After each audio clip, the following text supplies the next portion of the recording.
لا ليه الناس بتأجل حياتها؟ دايما الاقي حد مثلا يبقى في الغربه يقول لك السنه الجايه هنزل، انا امي وحشتني قوي، خلاص بقى ما لحقتش انزل السنه دي، انا هنزل السنه اللي بعديها. ينزل السنه اللي بعديها يحضر جنازه امه فيندم طول عمره اللي هو أجل حياته وما نزلش يحضر ويعيش مع أهله.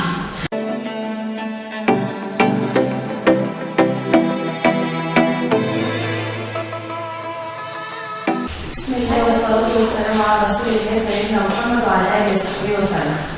ازيكم عاملين يا رب تكونوا بخير وبصحة وسعادة. النهارده هنتكلم عن موضوع مهم جدا وكلنا بنعمله بشكل تلقائي ما بنبقاش واخدين بالنا ان احنا على طول بنعمله، وهو لا ليه الناس بتأجل حياتها؟ دايما الاقي حد مثلا يبقى في الغربه يقول لك السنه الجايه هنزل، انا امي وحشتني قوي، خلاص بقى ما لحقتش انزل السنه دي، انا هنزل السنه اللي بعديها. ينزل السنه اللي بعديها يحضر جنازه امه فيندم طول عمره اللي هو أجل حياته وما نزلش يحضر ويعيش مع أهله، خسر عشان عمال يجمع في المال وبس.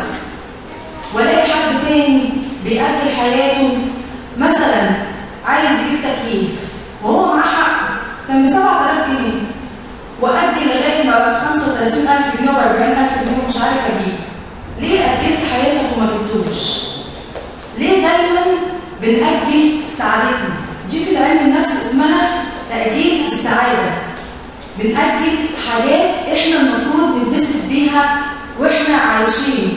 واحد يبقى تعبان وظهره مش قادر ورجليه تعبان ويأجل ويقول لك بكره هروح للدكتور، بعد ما اروح للدكتور تكون المشكلة تطورت وما لقيتلهاش حل عشان أجلت حياتك وما ما رحتش للدكتور، عمال تاخد مسكنات وانت بتعمل المسكنات اللي تعبت بيها معدتك وتعبت بيها نفسك. ممكن كنت تروح للدكتور ساعة واحدة بس هتلاقي نفسك عالجت المشكلة من الأول. في قصة كانت عجباني قوي الطفل، يعني هي زعلتني بس في نفس الوقت هي بتحصل.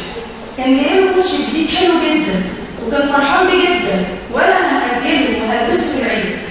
جه يلبسه في العيد ده صغير عليه، زعل جدا واتقهر وقعد يعيط. حتى الطفل أجل حياته. ليه؟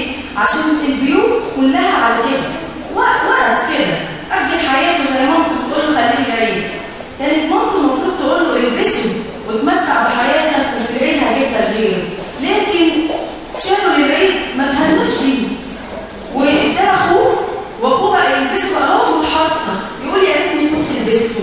فتأجيل الحياه ده حاجه وحشه جدا.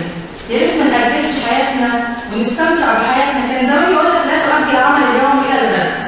احنا عايزين نعمل كده، ما نأجلش حياتنا، ما نأجلش حاجه المفروض نعملها دلوقتي نعملها السنه الجايه. محدش ضامن عمره. حد يكون زعلان مع امه وابوه ويقول لك ما هم كمان غلطوا فيا، انا هصالحهم بقى الشهر الجاي. يجي الشهر الجاي مفيش عمر، يا هو يموت يا امه تموت يا ابوه يموت ويحزن طول عمره ان هو ما رضاش امه وابوه. ارجوكم ما تعملوش كده واتمنى لكم حياه سعيده وشكرا.